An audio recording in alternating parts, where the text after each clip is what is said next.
नमस्कार साथियों, स्वागत है आपका हमारे यूट्यूब चैनल में और हम देख रहे हैं हिंदी नेट चटाते हैं। आज हम निबंध में देखने वाले हैं उत्तर फाल्गुनी के आसपास नामक निबंध जो कुबेरनाथ राय द्वारा लिखित है। यह निबंध 1947 में प्रकाशित हुआ है। यह निबंध विषाद योग नामक जो निबंध संग्रह है उसमें संकलित यह निबंध उत्तर फाल्गुनी के आसपास है। विषाद योग, याद रखिए विषाद योग नाम संकलन में है। इसका प्रकाशन 1974 में हुआ है, यानी यहाँ पर 47 दिया है, यहाँ पर 74 दिया है, तो हम इसका बाद में करेक्शन करके बताएंगे। यह एक प्रमुख ललित निबंध है, यानी यह कौन सा निबंध है उत्तर फाल्गुनी के आसपास, तो ललित निबंध है। विश्वनाथ तिवारी के अनुसार कुबेरनाथ राय के निबंधों में रस छलकता है, यानी किसके अनुसार कुबेरनाथ राय के निबंधों में रस छलकता है, तो विश्वनाथ तिवारी के अनुसार। निबंध की भाषा में तत्सम शब्दों के साथ साथ अंग्रेजी शब्दों का भी प्रयोग हुआ है, यानी उत्तर फाल्गुनी के आसपास निबंध में जो तत्सम शब्द के साथ साथ अंग्रेजी शब्दों का भी प्रयोग हुआ है। अभी इस निबंध की हम विषय वस्तु देखेंगे। यह निबंध शुक्ल उत्तर युग के एवं आचार्य हजारीप्रसाद द्विवेदी की ललित निबंध परंपरा के सशक्त निबंधकार कुबेरनाथ राय द्वारा लिखित है। यानी कुबेरनाथ राय यह किस युग के निबंधकार है, तो यह निबंधकार जो है यह हजारीप्रसाद द्विवेदी युगीय निबंधकार है और शुक्ल उत्तर युग यानी शुक्ल युग के बाद के निबंधकार है। इस निबंध में कुबेरनाथ राय जी ने मनुष्य जीवन में और ऋतु व नक्षत्रों में समानता दिखाने का प्रयास किया है, यानी मनुष्य जीवन और जो वो नैसर्गिक ऋतु यह होती है उसमें समानता दिखाने का प्रयास किया है। इस निबंध में रचनाकार ने मनुष्य की जीने की लालसा और जवान बने रहने की भूख को भी दिखाया, यानी मनुष्य की जो जीने की लालसा है और ज़्यादा समय तक तरुण अवस्था में रहने का जो भूख होती है, हर किसी को लगता है कि हम ऐसे ही तरुण अवस्था में रहे, वह दिखाया है। साथ ही अध्यापक और छात्रों के बीच के संबंधों को भी आधुनिक सृष्टि से व्याख्यायित किया है। अब इस उपन्यास नहीं निबंध के हम प्रमुख उदाहरण देखेंगे। जो इसके पहले हमने उपन्यास काफ़ी दिनों तक पढ़ाए हैं, तो उपन्यास ऐसे कहते कि वो जुबान पर उपन्यास ही आ रहा है। खैर यहाँ परीक्षा के दृष्टिकोण से जो है एक महत्वपूर्ण बातें जो है देख रहे थे।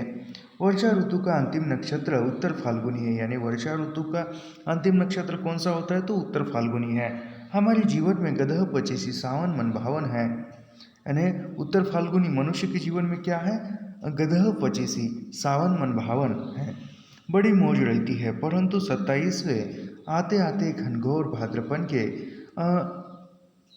भाद्रपन के अनशनी संकेत मिलने लगते हैं और 30 के वर्षों में हम विद्युमय भाद्रपद के काम, क्रोध और मोह का तमिश्न सुख भोगते हैं।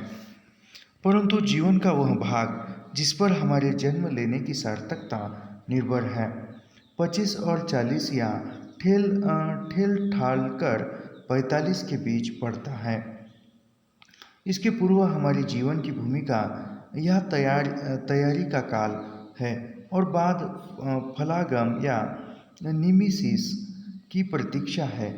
जो हाथ में था जिसे करने के लिए हम जन्मे थे वह वस्तुतः घटित हुआ, यानी जिस कार्य करने के लिए हमारा जन्म हुआ वह कार्य जो है घटित हो गया है, सफल हो गया है 25 और 45 के बीच, यानी 25 और 45 के बीच। जो सर्जक है, ये इम्पोर्टेंट कथन है, जो सृजक है, जो सृष्टि करता है वह निश्चय ही चिर युवा होगा, यानी जो सृष्टि करता है, निर्माण करता है, वह हमेशा युवा अवस्था में ही रहता होगा। प्राचीन या बहुकालीन का अर्थ जर्जर या बूढ़ा नहीं, यानी प्राचीन या बहुकालिक का अर्थ क्या होता है, बूढ़ा या जर्जर नहीं होता। जो सर्जक है, पिता है, प्रॉफेट है, नई लीग का जनक है, प्रजाता है, वह रूप माधव या रोमांटिक काम किशोर भले ही न हो, परंतु वह दांत झरा, बाल झरा, गतितम, पलितम, मुंडतम कैसे हो सकता है। यानी जो सृजक है, निर्माता है, सृष्टि का निर्माण करता है, जो रोमांटिक है, किशोर है, सृजन करता है, वह बाल झरा यानी वो वृद्ध कैसे हो सकता है, दांत झरा, दांत गिरा हुआ कैसे हो सकता है, गलितम पलितम मुंडम कैसे हो सकता है। यानी यहाँ पर लेखक बता सकते हैं कि जो सृष्टि का निर्माण करता है, जो रोमांटिक है, किशोर है, वह बूढ़ा कैसे हो सकता है। जवानी एक चमाचम धारदार खड़क है, उस पर चढ़कर असीधारा व्रत या वीराचार करने वाली प्रतिभा ही पावक दग्ध होठों से देवताओं की भाषा बोल पाती है। युवा अंग के पोर पोर में फास्फोरस चलता है और युवा मन में उस फास्फोरस का रूपांतर हजार हजार सूर्यों के सम्मिलित पावक में हो जाता है। वास्तव में 30वां वर्ष जीवन के सम्मुख कण उठाए एक प्रश्न चिन्ह को उपस्थित करता है और उस प्रश्न चिन्ह को पूरा उसका समाधान मूल्य हमें चुकाना ही पड़ता है। यानी 30 वर्ष में किसी भी पुरुष या नारी की खिलती गरिमा इसी प्रश्न की गुरुता और लघुता पर निर्भर करती है। गौतम बुद्ध ने 29 की अवस्था में गृह त्याग कर अमृत के लिए महाभिनिष्क्रम किया था। यानी गौतम बुद्ध ने 29वें वर्ष में गृह त्याग करके आश्रम किए थे। यीशु क्राइस्ट ने 30 वर्ष की अवस्था में अपना प्रथम संदेश सरगम ऑन द माउंट गिरी शिखर प्रवचन दिया था। यानी 30वें वर्ष में जो यीशु क्रिस्त है, उन्होंने अपने जीवन के 30वें वर्ष में पहला प्रवचन, पहला सुसमाचार सुनाया था और 33 वर्ष में उन्हें सलीब पर चढ़ा दिया। यानी 33 वर्ष की अवस्था में यीशु क्रिस्त को सूली पर चढ़ा दिया गया। उनका समूचा उपदेश काल 30 वर्ष से भी कम रहा। वाल्मीकि के अनुसार रामचंद्र को भी 30 के आसपास ही वास्तव में 27 की वयस में वनवास हुआ। यानी वाल्मीकि जी ने जो रामायण रचा है, रामायण में कहा गया है कि लगभग 30 वर्ष या 27 वर्ष की आयु में राम को जो है 14 वर्ष का वनवास भोगने के लिए जाना पड़ा। 73 दशक जीवन का घनघोर कुरुक्षेत्र है। यानी 30 वर्ष के बाद का जो जीवन है, जीवन में घनघोर कुरुक्षेत्र है, यानी समस्या से घिरा हुआ। यह काल गधः 25 के विपरीत एक शूरधार काल है, जिन पर चढ़कर पुरुष या नारी अपने को आविष्कृत करते हैं। परंतु मुझे स्मरण आता है दोस्तों हुस्की, जिसने 40 के बाद ही जीवन को धिक्कार दिया था। यानी 40 के बाद किसने जीवन को धिक्कार दिया था? तो दोस्तों हुस्की जी ने 40 वर्ष के बाद ही जीवन को धिक्कारा था। मैं 40 वर्ष जी चुका, 40 वर्ष की तो असली जीवन काल है। यानी असली जीवन काल क्या है? सिर्फ 40 वर्ष है। तुम जानते हो कि 40वां माने तो चरम बुढ़ापा। दरअसल 40 से ज़्यादा जीना असभ्यता है। यानी 40 वर्ष के ज़्यादा जीना क्या है? असभ्यता है, अनशीलता है, अनैतिकता है। भला 40 से आगे कौन जीता? मूर्ख लोग और व्यर्थ लोग। यानी 40 वर्ष से आगे कौन जीता है? लेकर कहते हैं ये जो मूर्ख है वही लोग 40 वर्ष के आगे जीते हैं। भाद्र की पहली नक्षत्र है मगा। यानी भाद्र की पहली नक्षत्र क्या है? मगा है। मगा में अगाध जल है। पृथ्वी की तृष्णा अश्लेषा और मगा के जल से ही तृप्त होती है। यानी पृथ्वी की जो तृष्णा है, प्यास है, वह किस नक्षत्र में पूरी होती है, तृप्त होती है? तो अश्लेषा और मघा नक्षत्र में इतनी घनघोर वर्षा होती है कि पृथ्वी की जो प्यास है वह प्यास तृप्त होती है। यदि मघा में धरती की प्यास न बुझी तो उसे अगले संवत्सर तक प्रतीक्षा करनी पड़ती है। यानी मघा नक्षत्र में यदि घनघोर वर्षा न हुई तो वह धरती जो है प्यासी ही रहती है और अगले साल उसकी वह प्यास बुझाने की प्रतीक्षा में रहती है। न केवल परिणाम में बल्कि गुण में भी मघा की जल श्रेष्ठ है। यानी न ही परिणाम में तो वह है ही, लेकिन गुण में भी मघा नक्षत्र की जल जो है श्रेष्ठ है। उत्तर फाल्गुनी भाद्रपद की अंतिम नक्षत्र है। यानी उत्तर फाल्गुनी भाद्रपद की क्या है? अंतिम नक्षत्र है, जो समूचे पावस में मघा के बाद दूसरी उत्तम नक्षत्र है। यानी मघा के बाद कौन सी उत्तम नक्षत्र है? तो उत्तर फाल्गुनी। इसका पानी स्वास्थ्यप्रद और सौभाग्य कारक होता है। यानी उत्तर फाल्गुनी का जो बारिश होती है उत्तर फाल्गुनी में, वह स्वास्थ्यप्रद यानी स्वास्थ्य लाभ के लिए और सौभाग्य कारक होता है। एक ग्रीक दार्शनिक की उक्ति है कि एक ही नदी में हम दोबारा हाथ नहीं डाल सकते। यानी एक ग्रीक दार्शनिक है, ग्रीक ज्योतिषी है, वह क्या कहता है कि हम दोबारा एक ही नदी में हम दोबारा हाथ नहीं डाल सकते, क्योंकि नदी की धारा क्षण प्रति क्षण और ही और होती जाती है। यानी वो प्रवाहित धारा होती है, वह जो पानी है रुकता नहीं है, आगे आगे बढ़ता रहता है। काल प्रवाह भी एक नदी है और इसकी भी कोई बूंद स्थिर नहीं। यानी काल प्रवाह समय जो है वह समय ही किसी के लिए रुकता नहीं है। आज है तो वह क्षण, आज का क्षण आगे चला जाएगा, दूसरी बार जो है वो क्षण, दूसरा नया क्षण आ जाएगा। तो काल प्रवाही नदी की तरह है, प्रवाहित होते हुए वह आगे बढ़ता रहता है समय। ययाति की तरह पुत्रों से यौवन उधार लेकर अर्थात मैं कोई नौकरी न करके कॉलेज में अध्यापन करूं तो मुझ 55 या 60 वर्ष की आयु तक युवा शिष्याओं के मध्य वास करने का अवसर सुलभ होगा। यानी कोई कहेगा कि मैं जो है अध्यापक हूँ, अभी मैं भी अध्यापक हूँ तो मैं उम्र के 60 वर्ष होने तक मैं युवा जो छात्र है, छात्र छात्राओं के बीच रहूँगा तो मैं सुलभ रहूँगा, मेरी उम्र भी उनके जैसी होगी। मैं इनकी आशा आकांक्षा, उत्साह, साहस, उद्यमता आदि से वैसे ही अनुप्राणित और अविष्टि रहूँगा जैसे चुंबकीय आकर्षण क्षेत्र में पड़कर साधारण लोहा भी चुंबक बन जाता है। यानी चुंबक के दायरे में आकर साधारण जो लोहा है वह भी चुंबकत्व अपनाता है। 13 वर्ष पहले का 13 वर्ष पहले का चिंतित समाधान आज व्यर्थ सिद्ध हो गया है। मुझे अन्यत्र चिर यौवन का अनुसंधान करना है। कहीं न कहीं मेरे ही अंदर अमृता कला की गांठ होगी, उसे ही मुझे आविष्कृत करना होगा। जो बाहर अप्राप्य है वह सब कुछ भीतर भीतर सुलभ है। यानी जो बाहरी दुनिया में अप्राप्त है, प्राप्त नहीं कर सकते, लेकिन भीतरी दुनिया में वह प्राप्त करना सुलभ है, आसान है। मैं अपने ही हृदय समुद्र का मंथन करके प्राण और अमृत के स्रोत किसी चंद्रमा को आविष्कृत कर दूंगा। यानी लेखक क्या कहते कि मैं अपने खुद के हृदय के समुद्र का मंथन करके जो उसमें प्राण और अमृत को मैं स्रोत चंद्रमा की आविष्कृत कर दूंगा। 13 वर्ष पुराना समाधान आज काम नहीं आ सकता। यह बिल्कुल न्याय संगत प्रस्ताव है कि पूर्व पीढ़ी अपनी मनुस्मृति और कौपिन बगल में दबाकर पुतली घर से बाहर हो जाए और नई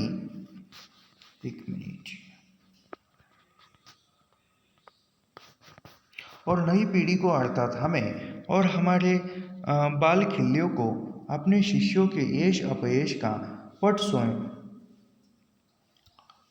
अवसर दे, जिससे वे भी अपने कल्पित नक्शे, अपने अर्जित हुनर को इस कीर्ति पट पर काढ़ने का अवसर पा सके। अंत में लेनिन जैसे महान क्रांतिकारी की राय उद्धृत कर रहा हूँ। 1922 में लेनिन ने लिखा था, यानी 1922 में लेनिन ने लिखा था। क्या लिखा था? उस सारी सभ्यता संस्कृति को जो पूंजीवाद निर्मित कर गया है, हमें जीवन करना होगा, हमें स्वीकार करना होगा और उसके द्वारा ही समाजवाद गढ़ना होगा। पूर्व पीढ़ी के सारे ज्ञान, सारे विज्ञान, सारी यांत्रिकी को स्वीकार कर लेना होगा, उसकी सारी कला को स्वीकार कर लेना होगा। हम सर्वहारा संस्कृति के निर्णय की समस्या तब तक हल नहीं कर सकते जब तक यह बात साफ साफ न समझ ले कि मनुष्य जाति के सारे विकास और संपूर्ण सांस्कृतिक ज्ञान को आहरण किए बिना यह संभव नहीं, और उसे समझकर सर्वहारा संस्कृति की पुनर्रचना करने में हम सफल हो सकेंगे।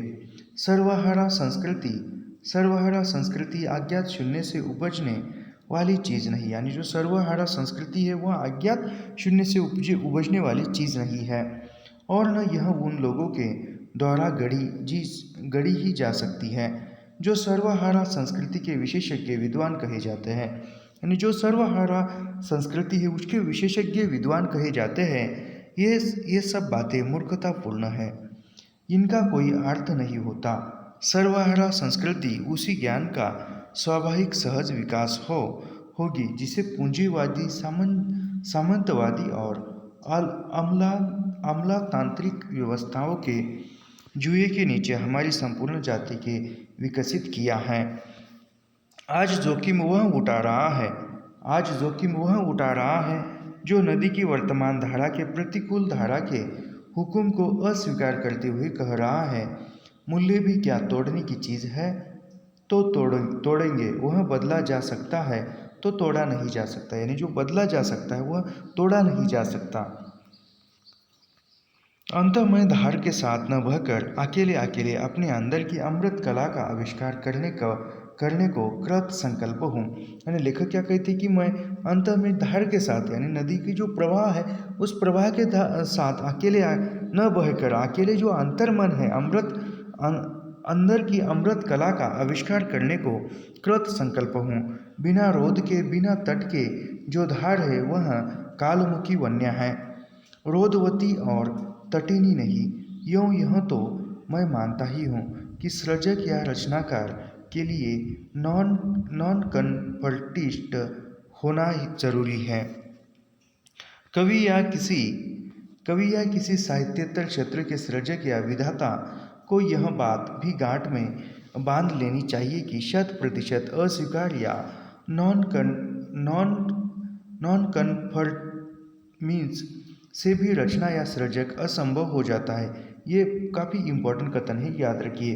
कवि या किसी भी साहित्य, यानी कवि हो या किसी भी साहित्येतर क्षेत्र के सृजक यानी लेखक हो, विधाता को यह बात भी गांठ में बांध लेनी चाहिए कि 100% अस्वीकार या नॉन कन्फर्मिज्म से भी रचना या सृजक असंभव होता है। पुराने के आविष्कार से ही नए का आविष्कार संभव है, यानी पुराने को अस्वीकार करने के बाद ही हमें नया आविष्कार संभव है। यानी पुराना निकाल देंगे तभी उसकी जगह पर कुछ नया आ जाएगा। तो पुराने के अस्वीकार से ही नए का आविष्कार संभव है।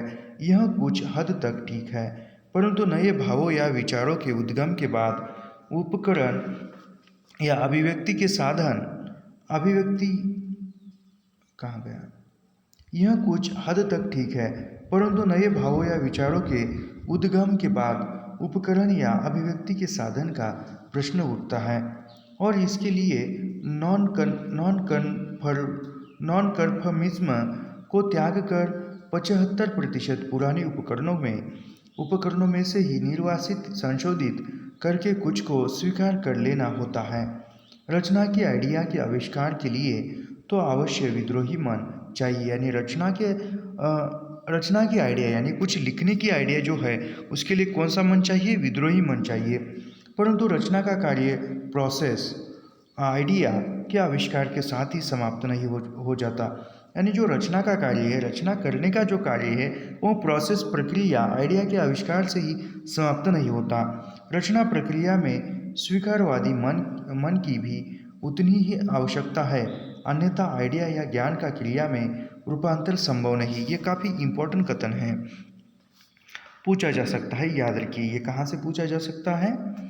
तो ये पूरा यहाँ से पूछा जा सकता है। रचना की आइडिया के आविष्कार के लिए तो आवश्यक विद्रोही मन चाहिए। यानी रचना कोई समझो मैं कोई कल्पना कर रहा हूँ या निवेदन कर रहा हूँ कि कोई रचना लिखनी है, तो उसके लिए कौन सा मन चाहिए? उसके लिए विद्रोही मन चाहिए। परंतु रचना का कार्य प्रोसेस, यानी रचना लिखने की जो प्रक्रिया है, आइडिया के आविष्कार के साथ ही समाप्त नहीं। यानी केवल वह रचना करने की योजना बनाई, प्रक्रिया बनाई, तो वह रचना समाप्त नहीं हो जाती। रचना प्रक्रिया में अस्वीकारवादी मन की भी उतनी ही आवश्यकता है, अन्यथा आइडिया या ज्ञान का क्रिया में रूपांतर संभव नहीं। अंततः प्रत्येक सृजक या विधाता जीवन के चाहे जिस क्षेत्र की बात हो, विद्रोही और अस्वीकारवादी दोनों साथ साथ इम्पोर्टेंट है। अंततः प्रत्येक सृजक यानी प्रत्येक जो सृजक है, हर एक कोई लेखक है या विधाता यानी निर्माण करता है, जीवन के चाहे जिस क्षेत्र की बात हो, विद्रोही और अस्वीकारवादी दोनों साथ ही साथ होता है। यानी विद्रोही और स्वीकारवादी दोनों साथ साथ चलता है। किसके मन में? यह सृजक के मन में, रचनाकार के मन में। एक मिनट। यह 100% अस्वीकार का दर्शन कभी अस्तित्ववाद का चेहरा लेकर आता है। यानी यह जो 100% अस्वीकार का जो दर्शन है वह कभी कभी अस्तित्ववाद का चेहरा भी लेकर आता है। तो कभी नवे मार्क्सवाद का क्लासिकल मार्क्सवाद से भिन्न, और ये दोनों मानसिक बौद्धिक स्तर पर मौसरी भाई है। यानी मौसरी भाई कौन है? क्लासिकल क्लासिकल मार्क्सवाद कौन है? यह मानसिक बौद्धिक स्तर पर कहीं ना कहीं मौसरी भाई है। ये एक ही हंसोन्मुख संस्कृति की संतान है। योग शास्त्र में मन की 5 अवस्थाएं कही गई है। यानी किस शास्त्र में मन की 5 अवस्थाएं बताई गई है? योग शास्त्र में। वह कौन सी है? क्षिप्त, विक्षिप्त, विमूढ़, विरुद्ध और आरूढ़। यानी योग शास्त्र में मन की कितनी अवस्थाएं बताई गई है? 5 अवस्थाएं बताई गई है। वह 5 अवस्था कौन सी है? क्षिप्त, विक्षिप्त, विगूढ़, विरुद्ध और आरूढ़। ये दोनों दर्शन विमूढ़ स्थिति के 2 भिन्न संस्करण हैं। अंतो दोनों त्याज्य है। और एक दिन वह भी जाएगा जब कोई चिल्लाकर मेरे कानों में कहेगा, फाइव ओ क्लास। यानी एक दिन ऐसा ही आ जाएगा कि कोई कानों में आकर चिल्लाएगा कि 5 ओ क्लास, 5 बज गए, यानी 5 बज गए हैं। कोई मेरे शीश पर घंटा बजा जाएगा, कोई मेरे हृदय में बोल जाएगा, बहुत हुआ भोगा। यानी अब तुमने बहुत जिया, बहुत हुआ, अब नहीं, अब अमृत इच्छा में, यानी अब जो है समाप्त होगा। वानप्रस्थ चरिष्यामि, और तब मैं व्यवस्था के पुतली घर की इन यंत्र कन्याओं से माफ़ी मांगकर उत्तर पुरुष की जय जयकार बोलते हुए मंच से बाहर आ जाऊंगा और अपने को विसर्जित कर दूंगा। लोकारण्य में खो जाऊंगा। अपरिचित वृक्षोपम अवसर प्राप्त रिटायर्ड स्थानों के महाकांतर में, पर अभी नहीं, अभी तो मैं विश्वेश्वर के सांड की तरह जवान हूँ।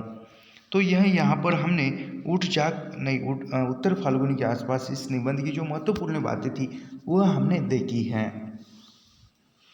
तो ऐसे ही अध्ययन करने के लिए हमारे चैनल को सब्सक्राइब कीजिए, लाइक कीजिए और शेयर करना मत भूलिए। इसके बाद हम उठ जाग मुसाफिर का भी इसी प्रकार अध्ययन करेंगे।